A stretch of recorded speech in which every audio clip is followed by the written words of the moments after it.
Welcome back. In this episode, we're going to talk about asking research questions.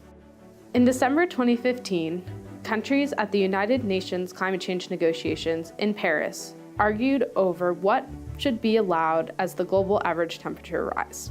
While some countries said that we should work towards maintaining a 2 degrees Celsius increase over pre-industrial times, meaning about 1800s, when humans were just starting to accelerate their emissions of greenhouse gases. Other countries, especially small island states and other vulnerable countries to the impacts of climate change, said that at a 2 degrees Celsius temperature rise, their countries might not even be habitable. For this reason, they argued that we should work for a temperature rise of only 1.5 degrees Celsius. This probably raises several questions, or maybe you're asking yourself, what is the global average temperature? What does 2 degrees Celsius mean? How do they even measure global temperature? How quickly do we need to reach the 2 degrees Celsius goal? If we don't make any changes, what is the expected increase in temperature? These are the exact types of questions that researchers and scientists ask themselves, and then we work to answer them. The 20th century global average temperature is 13.7 degrees Celsius, which is 56.7 degrees Fahrenheit. This is the temperature for the entire world for the 1900s. Scientists measured the temperature of the Earth using weather stations, as well as satellites that are constantly flying through space. The big concern is that human-caused greenhouse gas emissions are going to increase the temperature of the Earth to 15.7 degrees Celsius or 60.3 degrees Fahrenheit by the year 2100. The goal of the COP is to limit the greenhouse gas emissions and this warming of the planet within the next 80 years. Country leaders quickly realized that they didn't fully understand the impacts around the world of the difference between 1.5 degrees Celsius warming and 2 degrees Celsius warming, so they took two steps. First, they settled on a compromise. They agreed that every single country would do their best to limit warming to just 1.5 degrees Celsius instead of 2 degrees Celsius. Second, they gathered a committee of climate experts. Scientists from around the world are part of the Intergovernmental Panel on Climate Change, or the IPCC.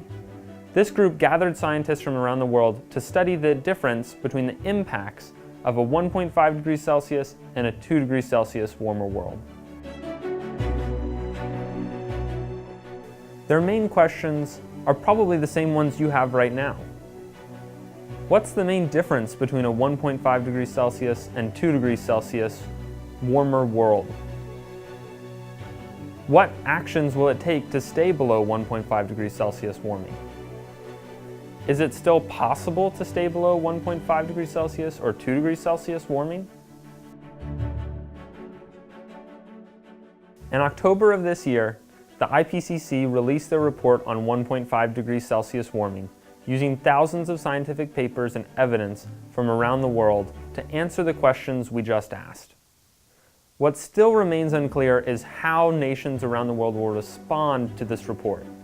In December in Poland, we'll find out. Based on decisions made in Poland, country representatives will return home and ask questions such as, what did these decisions mean for our country? What specific climate impacts will the people in our country face? And what steps can we take to deal with the impacts of climate change, and how are we going to pay for them? So, what kinds of research questions do we ask?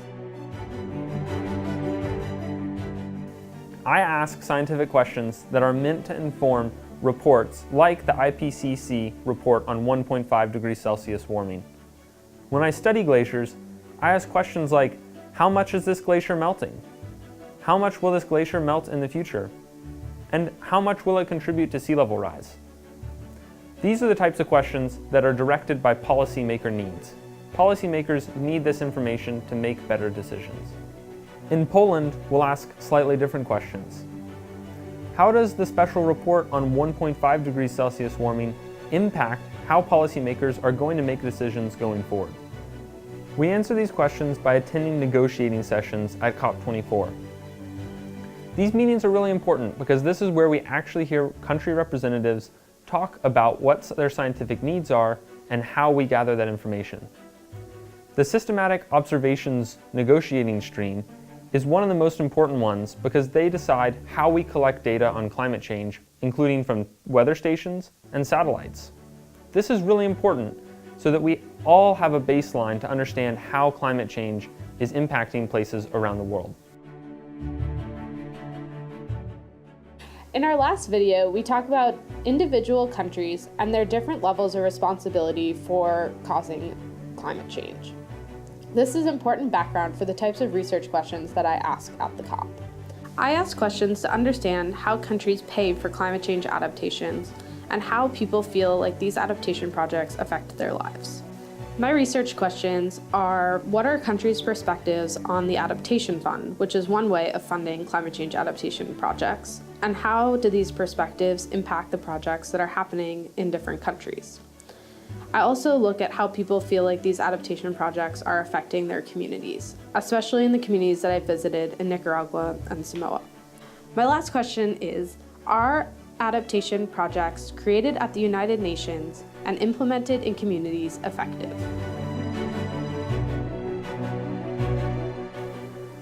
While Anna and I ask different research questions, the research that comes from our questions ultimately contributes to a better understanding of climate change and human responses to it. This is why we work together. Climate change has many different dimensions, and to only study glaciers or to only study adaptation financing doesn't allow us to understand the full complexities of climate change. When we work together in a research group, we're able to come up with better research questions as we can bounce ideas off each other and cover more ground.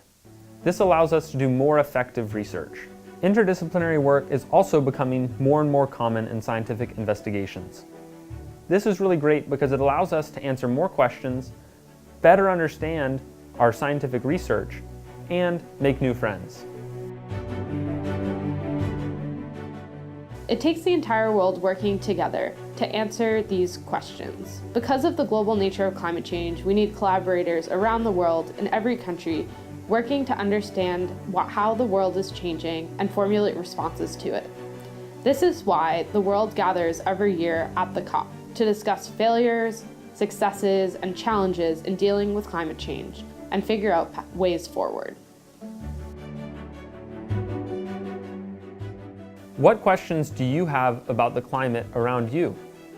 What questions do you want to know about while we're at COP24? We're excited to hear your questions and help you investigate them. Join us in the next episode when we'll talk about how we plan and carry out investigations. See you soon!